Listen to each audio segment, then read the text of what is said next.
Bonjour à chacun et à chacune, une bonne journée avec le Seigneur. Et nous vous annonçons cette bonne nouvelle.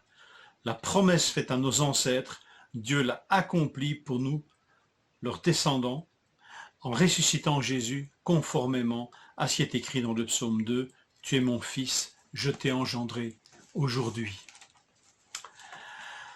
Ah, que ces mots sont doux à nos oreilles, je l'espère encore.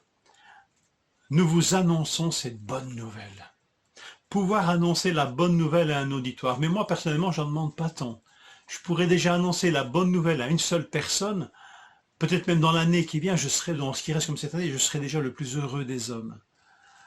J'espère que ce désir est toujours présent en nous, d'annoncer cette bonne nouvelle. Avez-vous remarqué que si nous lisons, si vous suivez la lecture des Actes, que hier nous avons lu que un discours a précédé cette annonce. Nous vous annonçons cette bonne nouvelle. Un discours qui a commencé avec l'esclavage en Égypte et qui se termine avec la résurrection de Jésus. Et ce discours a transité par une promesse, le rappel d'une promesse divine. Un sauveur, Jésus, issu de la descendance de David. La bonne nouvelle, Dieu a accompli la promesse faite à nos ancêtres. Manifestement, Paul a une grande culture biblique. Alors voilà, on voudrait annoncer la bonne nouvelle, mais Seigneur, dans un sens, on n'est pas dans le même contexte. Paul ici, il annonce la bonne nouvelle à des hommes, à des femmes qui sont pétris de culture biblique, chez qui il y a une résonance quand on leur parle de promesses de Dieu faites à David, du Messie, quand on leur parle de l'esclavage en Égypte, quand on leur parle de l'histoire du peuple Israël, ça a une résonance chez eux. Mais nous, Seigneur, nous ici en Belgique, nous devons annoncer cette bonne nouvelle à des athées qui ne croient pas en ton existence, à des agnostiques qui doutent de tout, à des personnes qui sont croyantes mais qui croient pratiquement en tout et qui font un immense méli-mélo, hein, des judéo, bouddhismo, cabalo, christiano, new age, philosophico, psychologico, bien-être. Enfin, il y a un mélange où tout est bon, il n'y a pas de vérité absolue. Seigneur, nos contemporains, ils sont aussi éloignés de la culture biblique que la terre ne l'est du soleil. Alors Seigneur, comment nous annoncer cette bonne nouvelle? Alors soyons patients, ne nous désespérons pas, persévérons dans la lecture des actes, parce que le mouvement dans la lecture des actes va vers un auditoire qui est de plus en plus paganisé, païen. Et comment se sont-ils débrouillés alors les apôtres quand ils ont dû annoncer l'évangile à des hommes et des femmes qui n'avaient pas cet arrière-plan ni cette culture biblique? Est-ce qu'ils ont renié l'écriture? Loin de là.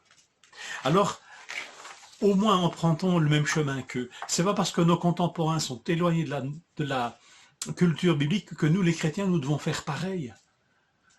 Si nous voulons apprendre à connaître nos contemporains, simplement allons comme le Seigneur nous demande d'aller, travaillons, regardons, entreprenons des contacts. C'est vrai que cette période de crise nous a rappelé combien peut-être beaucoup plus de personnes sont avides de contacts. Il y a des ébranlements dans des fondamentaux aujourd'hui. L'argent, la santé, les autorités, enfin, il y a un solide ébranlement. Est-ce que ce n'est pas l'occasion, peut-être, Seigneur, de nous voiler, Seigneur, que nous puissions oser parler avec nos contemporains, entendre leurs besoins, leurs vraies préoccupations, et ne pas abandonner la culture biblique. C'est pas simplement acquérir une culture, c'est acquérir la pensée de Dieu. C'est comprendre combien Dieu connaît l'homme et répond à ses vrais besoins. Il faut que plus que jamais nous soyons des hommes et des femmes convaincus par l'Esprit de Dieu au travers des Écritures, des vérités que Dieu nous y révèle, de la vérité de Dieu et de la vérité des vrais besoins de l'homme. Les textes de la Bible, plongeons-nous dedans plus que jamais. Et ces textes nous disent quoi? Oui, Dieu existe. Oui, l'homme a été créé à son image. Oui, le drame de la séparation de l'homme d'avec Dieu est une réalité. Oui, tout homme a besoin de réconciliation avec Dieu, de salut, de pardon des péchés. Oui, le mal et la mort existent. et sont des drames.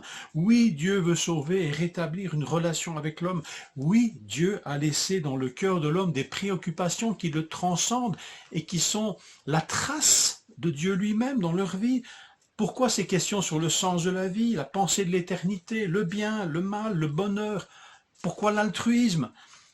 Oui, sans Dieu, l'homme s'abrutit et se perd dans des mirages et des fausses réponses.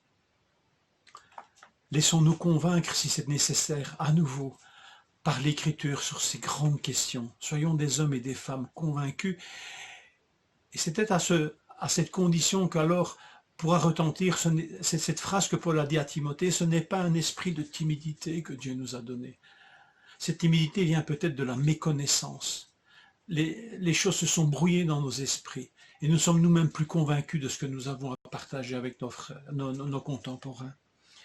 Dieu, dans sa parole, nous parle de tout ce que je viens de dire.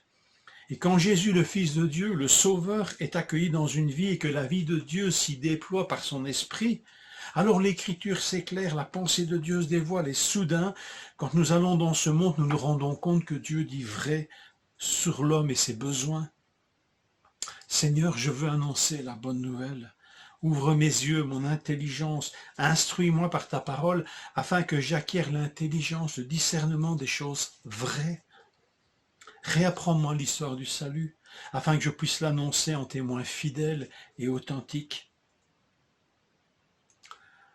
Dans les semaines qui viennent, lisons avec avidité, soif les discours des actes, pour nous laisser instruire par l'Esprit Saint. Avec cette prière en arrière-plan, Seigneur, je voudrais annoncer la bonne nouvelle. Bonne journée.